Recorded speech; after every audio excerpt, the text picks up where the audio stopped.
Hi everyone, welcome back to Plum Mashable. So I've missed one of my friend's birthdays, so I'm making her a belated birthday card. So let's not hang about and let's get to it.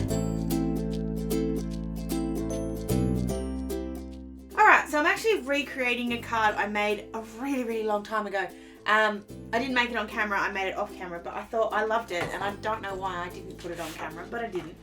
So I'm going to start, I'll start with the stamping and then we'll move on to the construction. So this is one of the new sets I got just recently. It's not a new set, it's a very old set.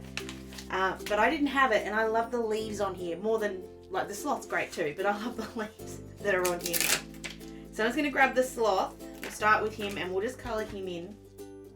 I'm also just going to grab a couple of the leaves I think. So I'm just going to stamp this out on my expressive blending card with my Memento Tuxedo black ink.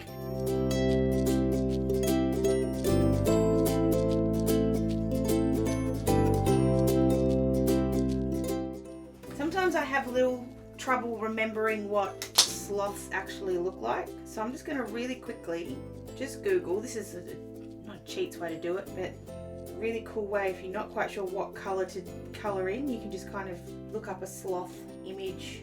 Okay, so he's got a dark body, light face, dark eyes. Okay, so I'm going to grab my E35 markers. We'll see how we go. So we'll do the 35 will be for the face. And we'll use 59, maybe 39 for his eyes, or maybe we'll work that out. But I'm going to start off with the darks, so we'll put E39 in the dark places on the sloth first. And if I need to add some more dark, I'll come in with 59. So I'm just finding where the shadows would be, where I think the shadows would be. Side. Oh well. It would all be dark back there.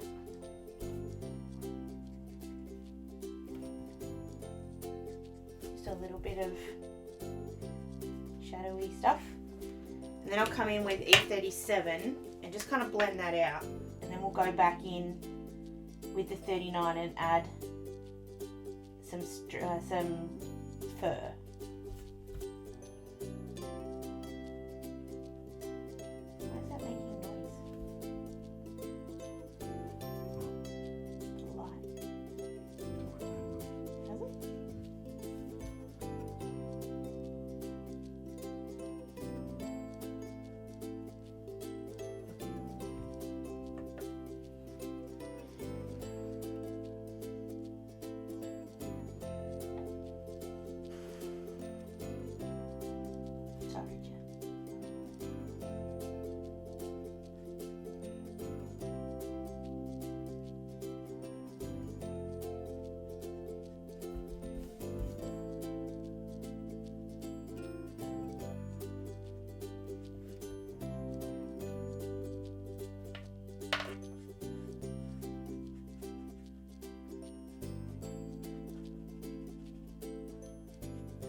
Alright, so I'm just going to grab that 59 and just darken up just a couple of the shadows. They're just not quite dark enough for me. So just anywhere where I think the shadow would be. I'm going to use that marker again in a second, so it doesn't need to be too crazy. So just sort of then blending that out again. The thing I love about the Copics, I can be a little bit messy and that's okay. So then I'm going to come back with that 59 and we're just going to add in some sort of fur marks. So I'm just sort of making them really wispy. I'm just kind of following the contour of his body a little bit. These don't have to be perfect. We're not going to blend them out. They're just going to be there just to make it look a little bit more realistic. Completely unnecessary. You don't have to do it, but I think it adds something. There we go. Alright, so then I'm going to come in and do his face. So I'm going to do, using that E59 again, do his eyes. That way that same colour is repeated. because it's not quite so dark, you can still see his eyes, which is good. And then I'm just going to come in with the E35, which is the same tone as the 37 and the 39, but it's just a little bit lighter. And that way it won't look weird. Do his face. There's no shading on his face. I could have actually done that a little bit lighter, but anyway. He's alright. It'll dry a little bit drier and a little bit cooler. A little bit lighter anyway. So there we go, there's our little sloth.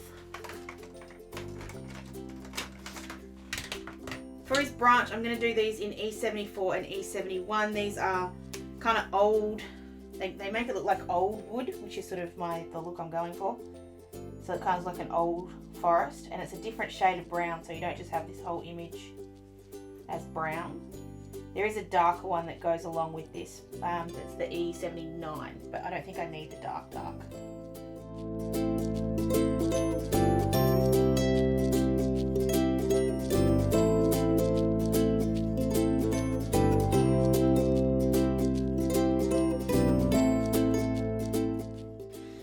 I'm not particularly happy with his face, but I'm just gonna get over it.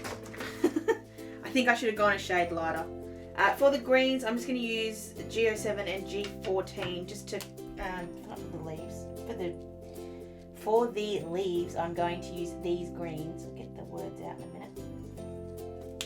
So I'm just using the darkest G07 just to sort of put in the shadows and a bit of the contour of the leaf. And just going around with 14 just to blend that together. These two sometimes are a little bit far apart and they don't blend particularly well. If you can't get them to blend, just do the tip to tip method, which is just grab off some of the ink off the marker and use it to help blend. That one didn't do too badly. Alright, so I'm going to go ahead and cut these out with the matching dies and I'll be right back. Alright, so I've got our little sloth. I'll add some details to him a little bit later. So now we're going to move on to the actual base of the card. So I'm going to grab this bit of craft cardstock and I'm grabbing this oldie but greaty. This is the wood grain backdrop. So before I stamp that, I'm just going to cut it down to size. It's not necessarily the final size, but just a little bit easier. So I'm just cutting it to 13 and a bit. And that'll be the at least start of this. So, you grab the backdrop and put it onto a really big block. If you don't have a really big block, you can use a stamp positioner like a misti or something. It has been brought to my attention that I don't use my misti on camera very often and I need to fix that, but sometimes it's just easier to get the block. So then we're going to add the wood grain on here. Rather than using a dark ink, I'm going to use Versamark, which is the clear sticky ink that I use to do embossing with. Because it's going to give us this really cool clear wood grain, but it'll darken it up. So you'll see what I mean in a sec. Just make sure that's all inked up. And then it's going to line this up with the edge of the... It's not as hard, it's not as dark as I wanted it to be. And I think I didn't put enough pressure on it. I actually am going to grab my misti out and give it a, just A, to show you, but B, then I wouldn't have to do that twice. So the bonus of using the misti is that you can then, if you didn't get a good impression that first time like I didn't, you can then put it back and stamp it again because it's all in the exact same spot. So I'm just going to put this bit of cardboard, thankfully I've got plenty of this stuff. I'm just going to give this a quick wipe just because I don't want any of the ink to still be there. So we'll line this up in the corner. So make sure the magnets are in the right spot so they hold it down. So we'll ink it up. I should use my misti more. I don't know why I don't. I have no idea why I don't. I do use it a lot off camera. I just don't ever seem to grab it out for you guys. Now I've actually found that using the cloth to put the pressure on gives you a really even. I don't know why, it just works. And see, that's just still not quite dark enough for me, so I'm just going to put some more ink on it, not as much this time, but then stamp it again. So that double stamp, there we go, that's what I wanted. So it makes it a bit darker. And then to move it over, you can do two things. You can either move your paper over, which because my paper is a little bit too big, it's not going to work. Or just line the stamp up again. And cool thing with this backdrop is that it actually does work to just keep repeating it across the page. So that's good. I love this backdrop, it's so clever. I need to get my hands on some more of the Lawn Fawn backdrops because they're actually really awesome. Making sure that's in the same spot in the misti. Obviously we've moved the magnets this time so they're out of the way. So we'll go one. Whoops, that's the lid. It's not going to help me.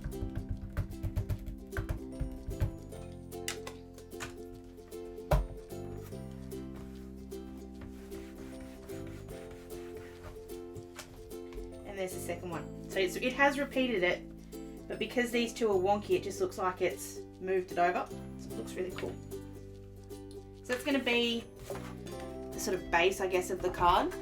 So then all I'm going to do is just trim this up so it's just that wood grain panel. And then I'm going to grab my Stitch Circles dies. Now these are the paper rose ones. I don't actually have I want the outside in stitched stackable dies from Lawn Fawn because they give me the stitching on the outside that I'm looking for. Because I don't have those, I'm going to make it work with these ones. So I'm going to cut one of these small circles just here in the middle. So I'm just lining that up so it's in the middle. And we'll run that through the die machine. But then I'm going to run through another one of these that's got the two of them stuck together. So it's going to give me a frame.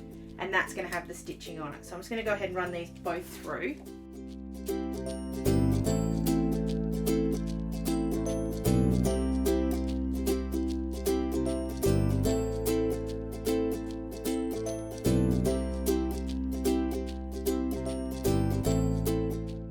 And there's the frame with the stitching.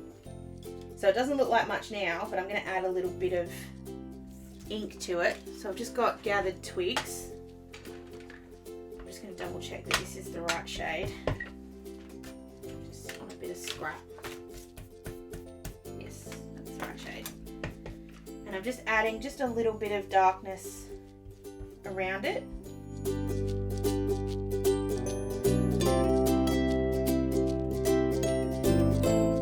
That's not quite dark enough, so I'm just going to add a little bit more.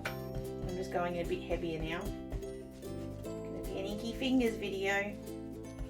I'm just being really careful because it is obviously a pretty skinny kind of bit of paper and I don't want to wreck it. There we go, that's what I wanted. So now I've got the stitch detail even though I don't have those dies. So it's just a way that you can use nesting dies, which I really like these ones, to kind of give you what you want even if you haven't got it. Alright, so the next stage is to do our little background. So you guys are following what I'm doing here. So that's going to be the little window, and it's going to have the little sloth sitting in there. Oh, that's so cute. There's going to be a banner across there, and then on the background I'm just going to do all these leaves. So I've just grabbed another bit of paper. This is a old piece of green paper. I actually really like the width of that. I think I want to leave it as a little bit of a wider card, just because I can. So I'm just going to mark on this bit of paper roughly where it goes. Doesn't have to be perfect, and we'll just trim it to those lines.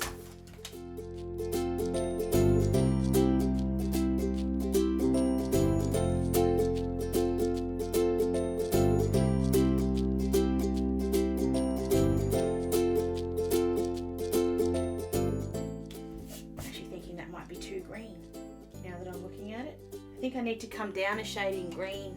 It's just a bit much. That's better. So this is just same kind of paper. It's just stuff I got from Officeworks. It's nothing fancy, but it's just green coloured paper. It's a little bit stronger than the norm, just a little. So I'm just going to cut that to about 13. I can't be too far off with that.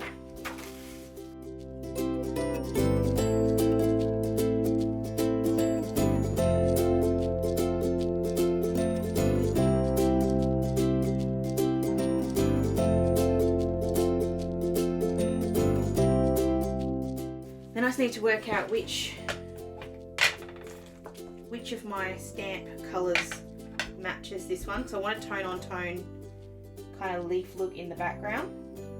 Well, it's going to be Lucky Clover now, so yeah, no, too light. Righto, it's going to be Lucky Clover. Hold on, I'm just going to grab one more just to double check. So I've just grabbed Evergreen Bough and Pine Needles just to see which one works. I'm pretty sure it's going to be Lucky Clover. Yeah, Lucky Clover. Should always trust my first instinct. So I don't need to do this all over. I just need to do it sort of in that circle.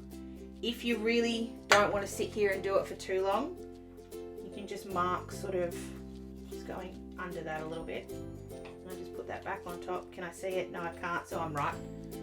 So I'm just going to stamp this in the background just as a pattern. Just make sure it goes off the background as well. You don't want it just in the circle all the way. You want it to be able to be off the edge. And I'm also going to rotate this around as I'm going. You guys have seen me do this hundreds of times now. But it's just going to give us a cool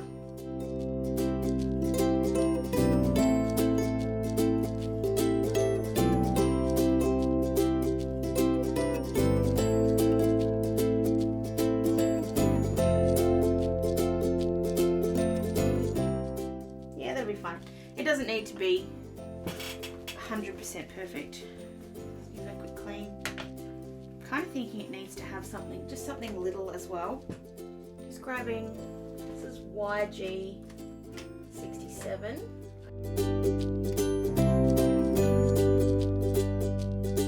I just wanted to put some dots, but I think I'll leave it alone. I'm scared I'm going to mess it up.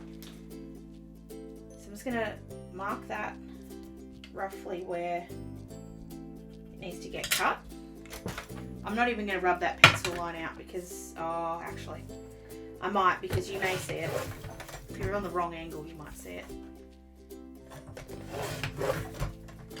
Now, I haven't tried rubbing something out with oxide underneath it, so this will be interesting. No, that's fine. I'm just going around rubbing that out. I was worried it would smudge. And this is really good paper that the colour doesn't come out when you rub it off. So now start sort of assembling this. So grab the foam tape. I'm going to use this to build this up. Actually, you guys know me, I'm a crazy person. This is my fun foam that I got from, I think I got it from Kmart. I'm just going to use this to build it up instead because it's just a little bit more solid and it doesn't push. This is a Jennifer Maguire trick. It means you don't get those lumpy bits. So it doesn't need to be straight. You can cut it with a trimmer if you want to, but I find it's just as easy with scissors.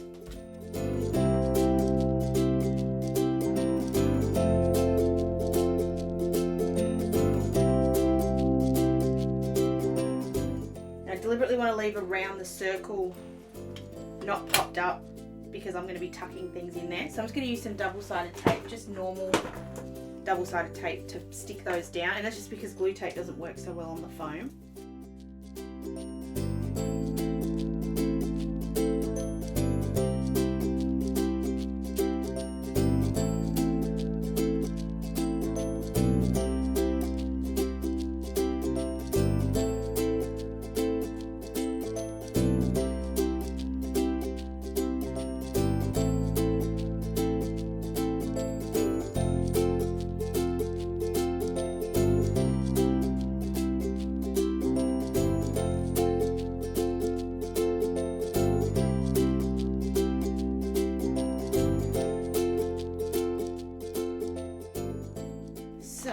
Now we can sort of start building this together.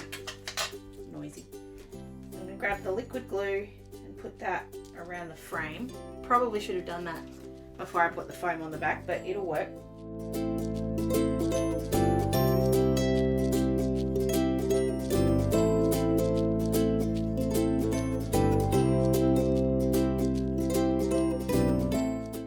I'm just going to chuck that underneath my heavy block just for a couple of minutes, just to kind of get that to stick properly. Actually, while we're waiting, I'm going to go ahead and do my sentiment. I'm going to cut out one of these sentiment banners. This is the everyday sentiment banner. You see it's way too wide, but we're going to use it to make a custom one. So in here, there is the cutest happy birthday sentiment I think I've ever seen from Fawn. It's just gorgeous. It's a beautiful scripty one. I'm going to use the misti again, or I'm going to try to use the misti again. Get rid of the backdrop. Grabbing the black cardboard. So I want this to say happy birthday all in one line, but then I also want it to say belated, which is also in the set with these little brackets. So I've got the belated. So I'm going to line these up. Cardboard keeps moving. There we go. Now the only annoying thing is there's only one bracket, so I've got to do it twice. So all I'm doing is I'm stacking these up next to each other. It is one very cool thing about Fawn. Their sentiments stack really nicely. We're going to heat emboss this, so I'm just going to grab some powder. I've just found that the more powder you can put on here, the better. So it's sometimes easy just to take the lid off. That might have been a little bit too much powder, but anyway. Now my room smells like baby powder. I'm happy with that. So I'm just giving it a little bit of room so that the sentiment banner has enough room to go around it, because this is about the same width. And then I'm leaving room for the belated, for the other bracket, sorry, in the belated. And then we'll put the happy on. So I'm just checking that that all fits. Off my finger, thank you. Yep, so that all fits. We'll go to about there, which will sit right on there, so that's perfect. So we'll pick all this up with the misti. I'm just using the grid lines on the misti to make sure that these are reasonably straight, which they are. You can see it's made a little bit of a impression here in the chalk. That's okay, because we're going to stamp over it anyway. Ink it up.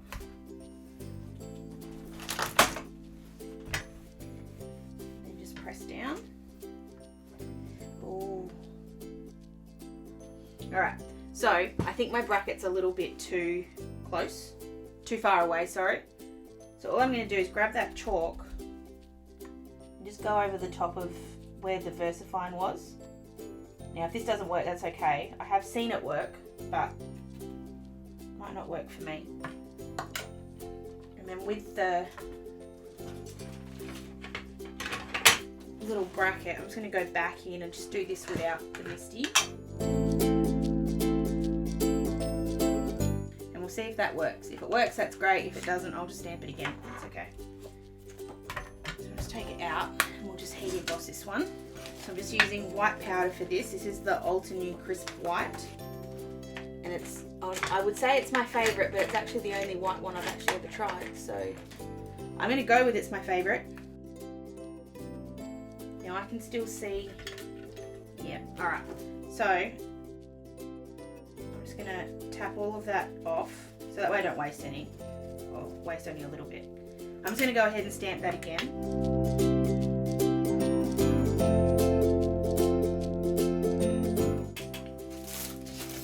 So just grab the heat tool. Oops. I'm just going to come at this from the bottom first and then move around to the front. If there's anywhere on here that you sort of see a spot of embossing powder that you don't want to be there, just give it a quick flick.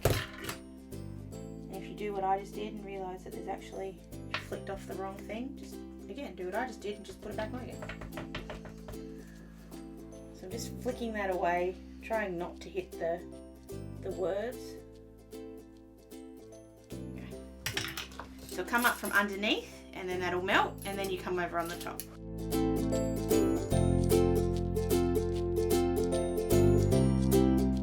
So still not 100% perfect. I'm still learning the embossing. I never quite get it 100% crisp. Close, but never quite. So just grabbing out my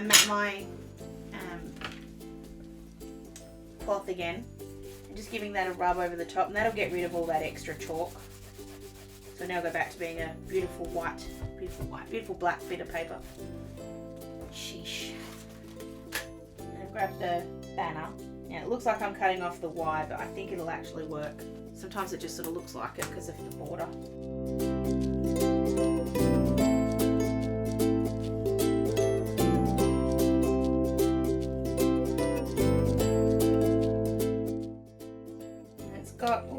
was just in the right spot. Perfect. I'm just going to gently, very gently, just with a scoring tool, I'm just rubbing this on the back. What I'm trying to do, there's a little bit of a crease here. I don't quite know why that happens. I'm just trying to get the crease out if I can. I'm not rubbing on the front because I don't want to deboss the embossing on the front. Deboss the embossing.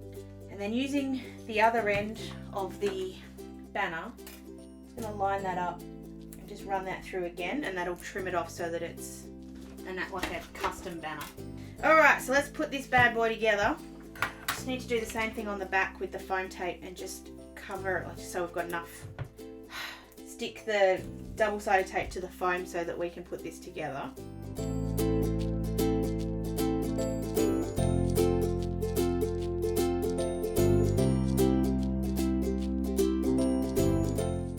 So just before I stick that down, I'm just going to line this up on the background. Just check that I like everything where it's sitting. Grabbing the little sloth. Now he's going to sit up on foam tape as well, so he's going to be sat in the background. And we'll just have his leaves kind of on the end of the tree, like that. Yeah, that still looks good.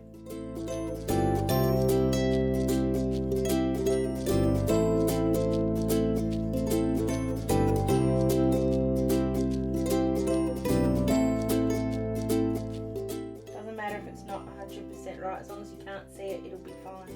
She says as she then screws it up. It's alright, we can fix that. Just trim off that excess at the top. Oi. Alright, so just going to grab my white gel pen just to add in a couple of highlight details on the sloth. I'll just do just a few, and then a couple on the branch as well. So I'm just keeping these to where the light colours are, because we obviously put the shadows in for a reason.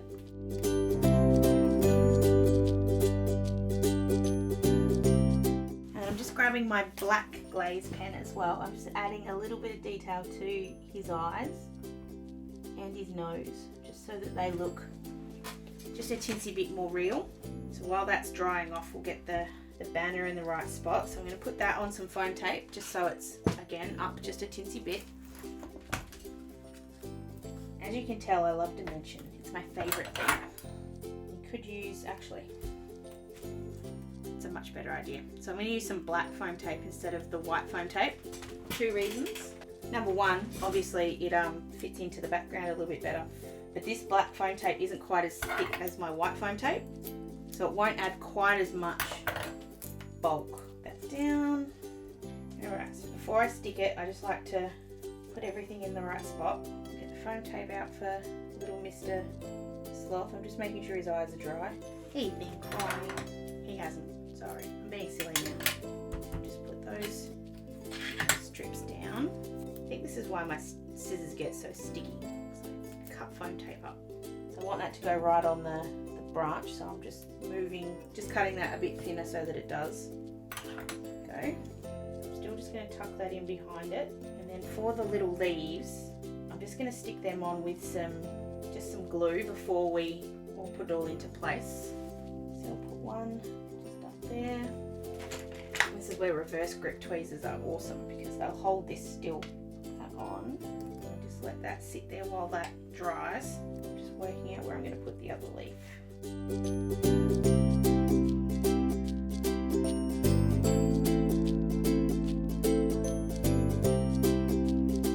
Just so it looks like it's the whole branch is popping out.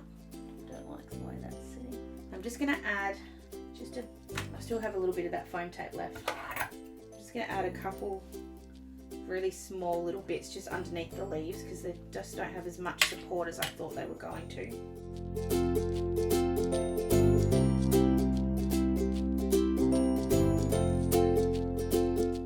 And then we're nearly finished with all the powder.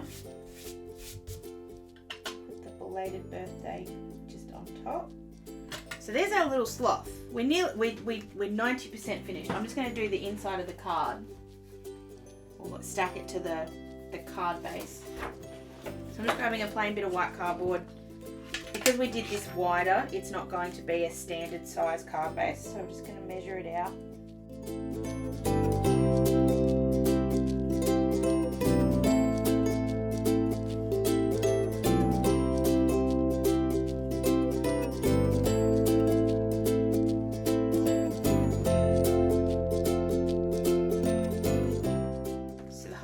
has actually ended up being 11.8 by 14.7. So yeah, definitely not standard size card.